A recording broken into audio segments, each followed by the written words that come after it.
Hello, Crystal Palace, and welcome to Upper Norwood Library Hub's Library Lunch.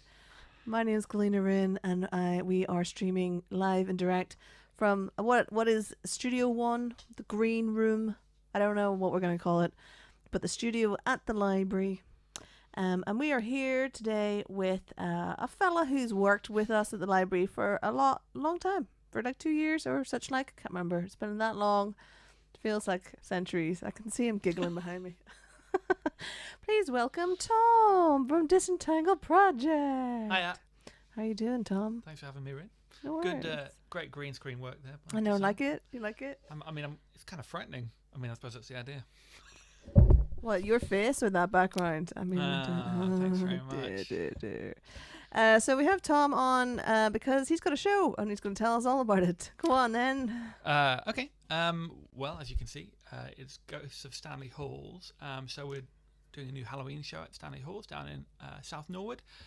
So, we were talking to the artistic director down there and talking about trying to make a show that used the whole building, essentially. So, essentially, we've made a Halloween show where people walk through all the different rooms and corridors and backstage and down into the dressing rooms and through the little secret passages that nobody will have ever been to. And we have filled it with ghosts and ghost stories, monsters and scary things. It's going to be a lot of fun. And when does it start? So the 29th, Thursday the 29th, Friday the 30th, and Saturday the 31st of October. So coming up pretty soon.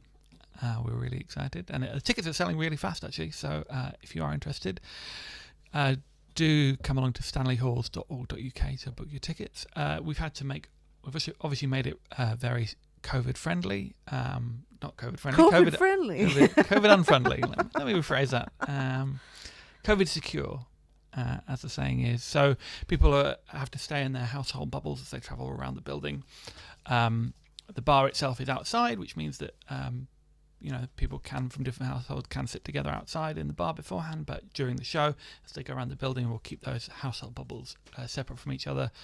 Obviously, everyone will be masks. We'll be wearing masks. We'll give you a scary mask to wear if you want, and obviously hand sanitizer and things are provided throughout, so that we can carry on making a show in the current level of restrictions.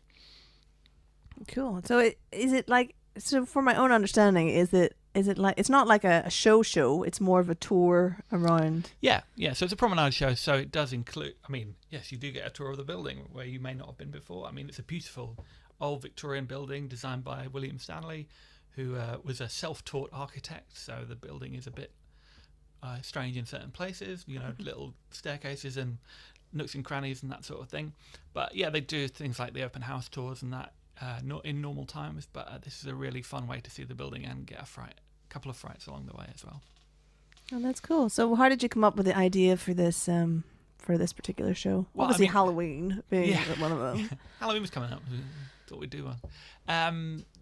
Well, we always love ghost stories, right? Everyone loves ghost stories. So I thought it would just be a really nice way to combine, the amazing architecture and beautiful building with something spooky. So we put out a call out earlier in the year for people to send in ghost story monologues, and we got probably nearly 100 responses. So we picked out 3 of the best ones, and that's what you're going to see on your tour round. So some of them are local authors, one of them's from America, but we didn't limit it to anybody. So we got a huge number of responses and some really fun ghost stories to read, which a couple of them kept me up at night.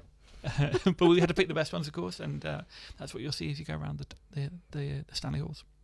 Did you find any actual ghosts while you were there? Well, that's what I'm worried about. Who knows what we're going to find out when we start working there in the evenings. We're there all this week, Tuesday and Wednesday, rehearsing in the dark. So there are going to be times, when you go down through some of those dark corridors.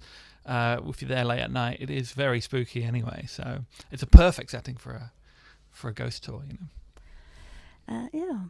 So Disentangle do a lot of stuff. Did you guys have a lot of fingers and a lot of pies? We do indeed, yeah. So we obviously worked with the library the last couple of years doing Attic Arts Club here, and then we did the online version, of course, this summer with the library, because of course we had to go online for this year, unfortunately. because at that stage we were still in lockdown. People weren't really getting out of their houses, so we had to do the Attic Arts Club online. So that's been a comedy festival, theatre festival, music, a big arts festival that we did with the library in 2018 and 2019. And then we did an online version of it this year with comedy and cabaret, but streamed to your living room this time. There's also likely to be a video version going online of the Ghost of Stanley Hall's tour. I mean, obviously sometimes theatre can look a bit shaky when it's filmed, but we're going to see what it comes out like, and hopefully put that up on YouTube as well. Okay, and is there a time for that? Is that going to happen while Halloween is still in the minds of folks, or? Oh yeah. I mean, yeah, that's to be confirmed, but we'll, as I say, we have to see what the video comes out like, and we'll release some version of it, I'm sure, before the end of the week. Yeah, cool. So you have a podcast or something that you've been doing Overlocked. So basically, we have been talking non-stop about people's stories in COVID and what happened and whatnot. Do you have a particularly interesting one before I ask you to say about it? Because you can say no. What? A story. Yeah. A story about what happened to you and your family during. Oh well, I mean, me and my wife decided we like everybody, we started doing a quiz with our friends, as I think everybody started doing these online quizzes, and we started making up questions, and me and my wife decided to act out scenes from films as our quiz questions.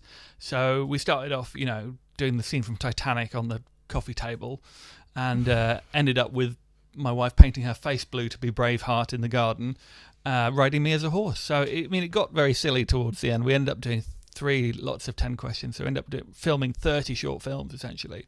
That ended up taking over our entire weeks leading up to the quiz night on the Saturday night. So it became, we sort of ran out of the things you can do in a flat by the end. You sort of think, well, Ben-Hur won't work. You sort of ran out of ideas, But that was a lot of fun. I like the way you say, like everybody did, we had quiz nights, and I don't know anyone else who had a quiz night. That's not, but what you've done is quite unusual, I think. Well, I mean, maybe it's just the people I know, but some of them were like, I can't come to your quiz on Saturday because I'm at somebody else's quiz. So there was a lot of Zoom quizzes at the beginning, I think, because it's kind of an easy way to see all your friends and hang out without the sort of awkwardness of a Zoom chat where everyone talks over each other and nobody knows who's going to talk next, that sort of thing. So I don't know, it seemed like it was a lot of fun at the time, especially in that early stage of lockdown when we literally couldn't leave our houses. Yeah, there's a thing called Jackbox. Have you heard of that? It's a gaming thing. So one person has to own it, and the game is on a browser, and then all your friends can log in, and it's basically computer games for multiple people. Nice. It's like that game Amongst Us, which is all over Twitch at the moment. But Jackbox has lots of different games, from puzzles to all sorts of stuff. Amongst Us is like Werewolf or Mafia, right? I don't know. I have not played it. I just know that it's something that loads of people can play together, including American senators.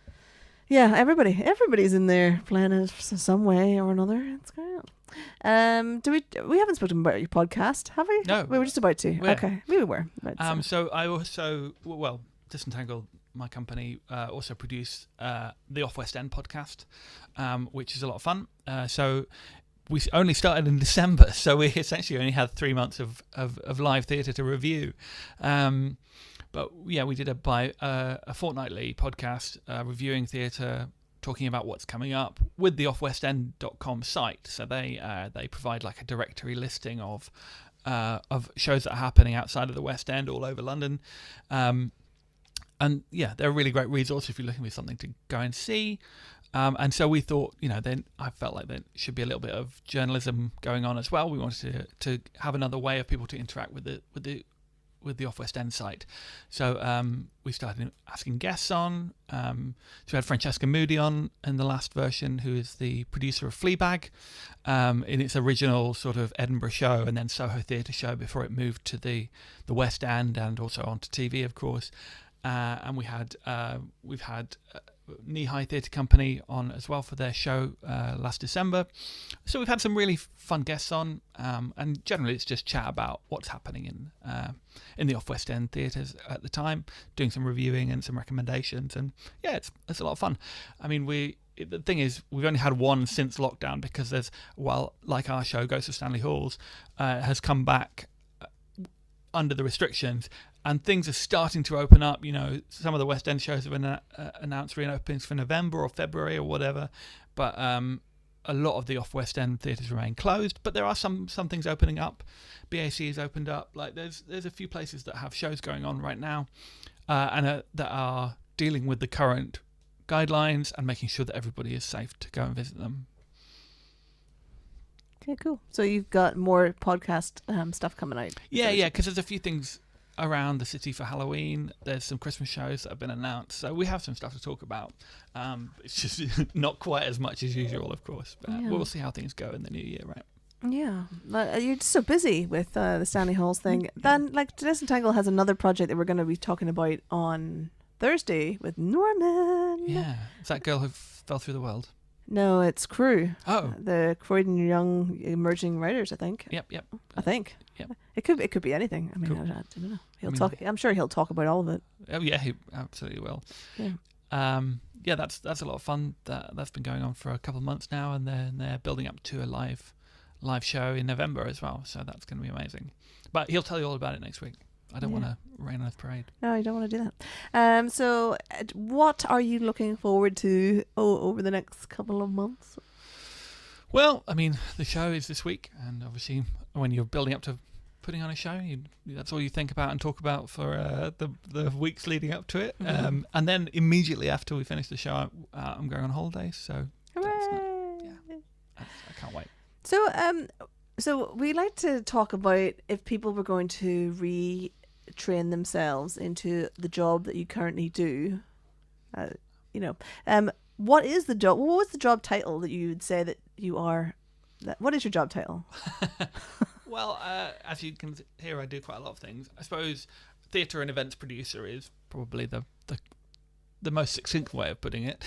Okay, cool. So if somebody was going to retrain into your job now, which you can take it or leave it, or whether that's a good idea or not at this very moment in time. Actually, now is probably a good time to retrain because you won't be doing anything anywhere for a wee while anyway. So that's good. So do you have any tips on how somebody would start the first steps of getting into a job like yours? I don't know really. It's there's always a lot of opportunity out there. Unfortunately, theatre is one of those industries where it relies a lot on unpaid work when you're starting out, which obviously people like Equity and other unions have been trying to work out ways around that. But I mean, the fact of it is, there's always a lot of shows that are going on off that are self-funded. So I mean, it's a weird industry, and it's I don't know what to say really. Firstly, it's a really bad time to be starting to work in this industry, as you said, because there's not going to be anything happening for the foreseeable future. I think just go for it. There's lots of sort of good groups you can join in terms of. I mean, even open access things like Facebook. There's an amazing theatre producers group which have been really helpful to me throughout my career in terms of other producers just giving people advice and help and that sort of thing. There are training courses for this sort of thing as well. I did a great theatre production course with Finger in the Pie a few years ago. But a lot of it is just getting involved, talking to theatre venues, finding out how you can get involved, and finding out what projects are coming up. You really have to be very self-motivated in order to make it work and even to get going. Like it's a very competitive industry. So probably put everyone off. Fair enough. That's pretty much the same as everyone says. I'm not entirely sure. Basically, go out and find. If you don't write stuff yourself, if you do write stuff yourself, just find a team to produce it with you.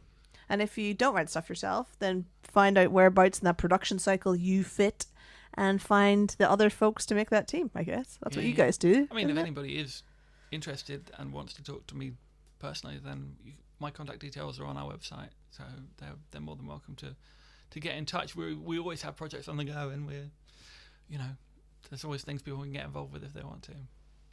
Yeah, I mean, you've got volunteers coming to your one in Stanley Halls, haven't you? Yeah. We're there's a few people who are volunteering for us for that. Yeah. Yeah, that's cool. Well, thank you very much, Tom. That's awesome. That's awesome. Stay exactly where you are. Don't move. I'm just gonna run through some notifications. So actually, we should just say, Tom, one more time. How do people get tickets for your show that's on? Yes, it's stanleyhalls.org.uk is the website. So and then you go to that website and click what's on, and you'll see the listings of the shows. So there's 7 shows a night because they're 20-minute slots. Start at 7 o'clock, go to 9 o'clock, and the show runs for about 45 minutes each. Some of the slots are already sold out, so do get onto the website and book your tickets if you are interested in coming along. Cool. Okay, so I'm going to run through some of the notifications for today. The big one, of course, for us is on the 31st of December at 6 p.m. We have the West End musical stars coming back in. We're going to be putting them in front of a fancy green screen, and I'm going to be doing loads of animations around them, more for a laugh than anything else. And that will be on 6 o'clock on, is it 31st Saturday? Yeah. Yeah, Saturday night. Thank you very much, Tom. On Saturday night at 6 o'clock. Your kids can't really go out. Well, I suppose people can go out Halloween rhyming. Tom, do you think there's a lot of Halloween rhyming? Do you call it that? I call it, or is it trick or treating to you? Yeah, it is. Yeah, I mean the American version, I guess. I don't know. It's sort of a weird one, isn't it? I mean, where's the exchange of sweets in this environment? I'm not sure. Yeah, I'm not sure. I know there's like a pumpkin, like, what is it called? Pumpkin trail around Penge. Right. Penge pumpkin trail is going on. But obviously, if you don't want your kids going out and getting weird sweets off strangers, then Goes to Stanley Halls is running there between the 21st and the 31st. 21st, 29th and 31st. And Daniel's West End Musical Stars will be 6 o'clock on the 31st on our channel here at the Upper Norwood Library Hub. That is all that I have the capacity for today, I must admit, because I did not I didn't do the setup I was supposed to do, Tom. I missed it because we were it was just today trying to too much stuff in too small a space, and I've completely messed up all my show notes. So that's all I can say today. Hopefully Eleanor will be with us tomorrow, and she'll be far more organised than I ever am. That would be good. All right, folks, I'll leave you here. We'll be back tomorrow at 12 o'clock with another performer, I do believe. So thank you, Tom, for joining us. Thank you very much. It's very nice of you. Thanks for having me. And we will see you guys all again tomorrow. Bye. Bye.